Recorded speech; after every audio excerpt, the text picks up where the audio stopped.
بسم الله الرحمن الرحيم ورصحافدات حفيظك رئيس الوزراء ugu horeyn ra'iisul wasaaraha xukuumadda federaalka Soomaaliya mudane Maxamed Xuseen Roble waxa uu uga mahad celinayaa guddiga doorashooyinka ee heer federaal ee FID go'aanada ay ka qaateen ee la xiriira ilaalinta hufnaanta doorashada waxa uu ku boorinayaa guddiga xalinta khilaafaadka in iyaguna waajibaadkooda ay u gutaan si cadaalad oo waafaqsan heshiisyada iyo habraacyada doorashada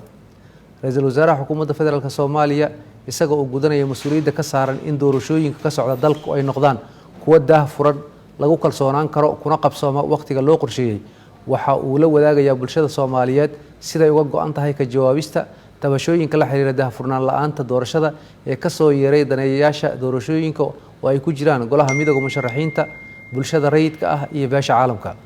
si loo saxo arrimaha laga cawday oo ay ka mid yihiin hogaaminta doorashooyinka madax bannaanida guddiyada doorashooyinka iyo ku dhaqanka habraacyada doorashooyinka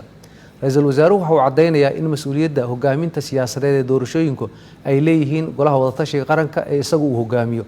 sidaa awgeed goluhu waxa uu ballan qaadayaa madax bannaanida guddiyada doorashooyinka oo mas'uul ka ah hirgelinta heshiisyadii siyaasadeed ee hagaya doorashooyinka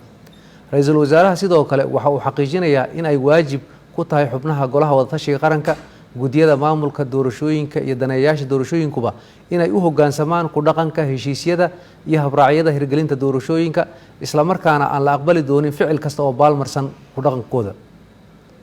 haddaba si loo xoojiyo in doorashooyinku ay noqdaan kuwo hufan laguna kalsoonaan karo waxaa loo xaqiijinayaa doorka la socodka iyo kurgelista daahfurnaanta doorashooyinka ee xafiiska ra'iisul wasaaraha waxa uuna magacaabayaa ra'iisul wasaaraha wakiilo u qaabilsan arrimahan kuwaas oo joogto ula soconaya dhaqdhaqaaqyada doorashada warbixin joogto ahna ka siinaya ra'iisul wasaaraha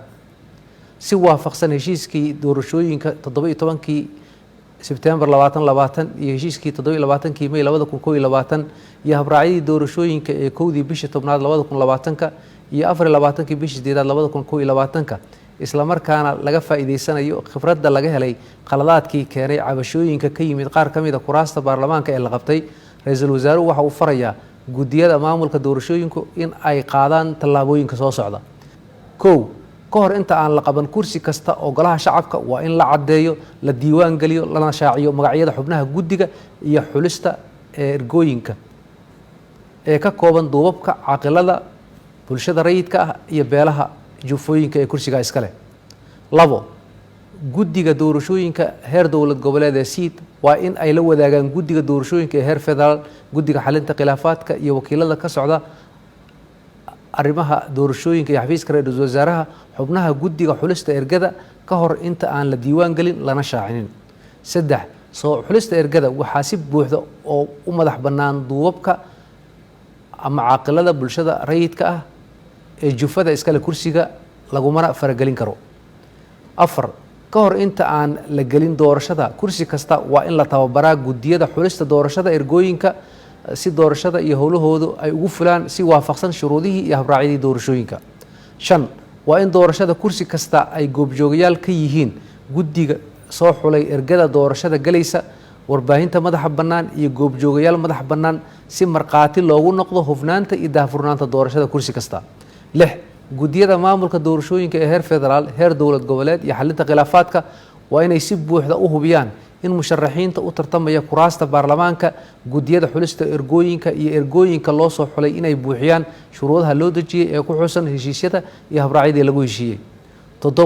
ra'iisul wasaaruhu waxa uu ku adkeynayaa dhammaan guddiyada maamulka doorashooyinka iyo guddiga xalinta khilaafaadka in ay si buuxda ugu dhaqmaan heshiisyada iyo habraacyada hagaya doorashooyinka cid kasta oo isku dayda in ay baalmartana waa lala xisaabtamaya